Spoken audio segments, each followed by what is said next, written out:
К нам присоединяется Курт Волкер, бывший We are joined by Kurt Volker, former U.S. State Department Special Representative for Ukraine negotiations. Hello, Mr. Volker. As always, it is great to see you and speak with you here on TV Rain. Thank you for joining us. Let's discuss how the West is going to react to the ongoing events. There are now two large-scale heated conflicts, both in vital regions of the world, Ukraine in Europe and Israel in the Middle East. How can the West divide its efforts in an effective way to still be able to keep supporting Kyiv? Well, I think that they're both important, and there's a need to fund both requirements, both helping Ukraine and helping Israel. I think that, in fact, it underscores some of the same thing, that indiscriminate attacks on civilians, the terrorism, the terrorist attacks in Israel, or the terrorizing of the population in Ukraine, they're very similar, in fact. And I think it underscores the need to help both, not just turn attention from one to the other. We have about $5 billion worth of approved aid for Ukraine still yet to deliver this year. And then the request has already been made by the administration for Congress to approve more. That would cover next year. That's going to take a little while, and that has more to do with domestic politics in the U.S., choosing a new Speaker of the House and organizing the overall U.S. budget. But once that's done, I think that all of this will be approved by the end of the year. Mr. Volker is talking about the military aid for Ukraine, and then afterwards, the Speaker of the House, Kevin McCarthy, was ousted. We've been discussing that for a while now. However, coming back to the events unfolding in the Middle East and Russia's interests, I've seen many opinions, especially on social media, regarding Russia's involvement. Do you think this has Moscow's fingerprints on it? And am I not at all insinuating that there are any? I don't think that Moscow was directly involved. It was clearly Hamas, and Hamas being directed and supported by Iran.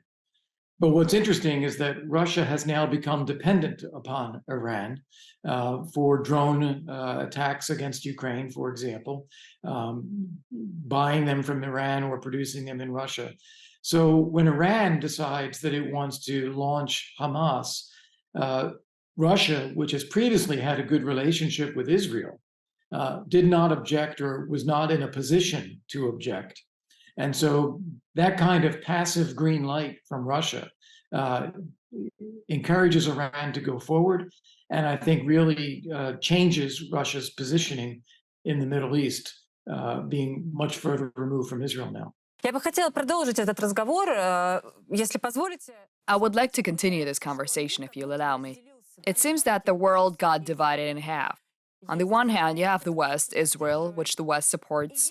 On the other, you have Russia, that is fighting a war in Ukraine and has relations with such groups as the Taliban, Hamas, Fatah, represented by Mahmoud Abbas, who is expected to pay an official visit to Moscow soon. Does this mean that the world is once again firmly divided, that there are no more gray zones or business is business attitudes, that the world is fully polarized? Well, I think you're describing in some ways the great struggle of human history, which is do people have democracies? Do they choose and change their own governments? Do they have freedom? Or do you have a small group of people that seize power and exercise that power over others? And you're seeing these two camps. You have the dictatorship camp, which includes Russia and North Korea and Iran and very unsavory countries and unsavory actors such as the Taliban and Hamas, terrorist groups. And then you have countries that believe in human life and that believe in freedom and that are trying to provide and protect. And you are seeing this in stark relief now. И возвращаясь к Украине, которую вы прекрасно знаете и понимаете ситуацию там. Coming back to Ukraine, which you understand very well in the situation there as well. Surely you understand that there is a certain concern there, that the world is tired and less interested in the war in Ukraine, that Israel's war against Hamas might take precedence.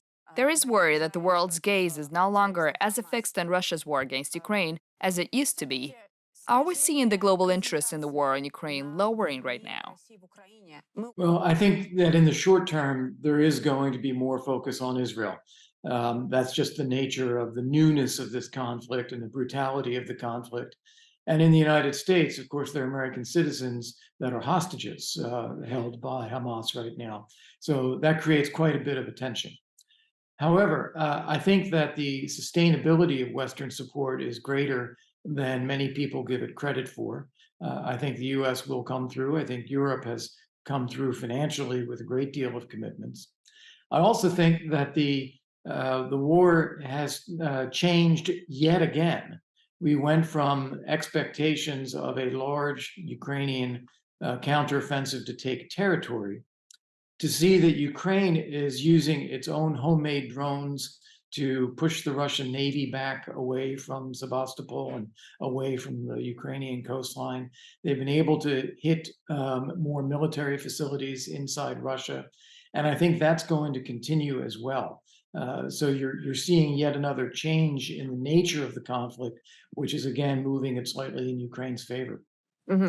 It's true, the situation has changed rather in Ukraine's favor, but at the same time, we are seeing the counteroffensive slowing down. Mr. Volker, we are seeing a lower intensity of combat. How would you comment on that? Yeah, so as I was saying, the nature of the situation has changed. Про дроны, да, вы We говорите? had a ground-focused effort trying to advance on the territory in southern Ukraine, as Ukraine was trying to reclaim that. The Russian defenses there have been very solid, very difficult to get through, and Ukraine has adjusted by moving more to its own drone-based warfare, both against the Russian Navy, naval drones, against Russian forces in Crimea, against Russian logistical supply lines, food, fuel, ammunition, and then also going after some of the military facilities inside Russia. So it has changed, as you say, less intensity on the front line, but more intensity in other ways. Thank you very much, Mr. Volker. This has been Kurt Volker, former U.S. State Department Special Representative for Ukraine negotiations, in conversation with TV Rain. We discussed geopolitics on the global scale and, naturally, the situation on the front lines of the war in Ukraine. We operated in Russia for 12 years, and the government tried to get rid of us 3 times. We had to leave, forced out of the country by new repressive laws after the first week of the war. Our freedom crushed by the authorities. Мы временно приостанавливаем работу телеканала. We survived, started working from Europe, and now we are watched by millions of people every day. There's no other independent news channel in Russian. We have now decided to tell the truth about Russia in English as well. So that you could get news about Russia, the war in Ukraine, and Russian society directly from the source. We want to tell you firsthand what is really happening in Russia. Subscribe to TV Rain Newsroom on YouTube and let's take a look at our future together.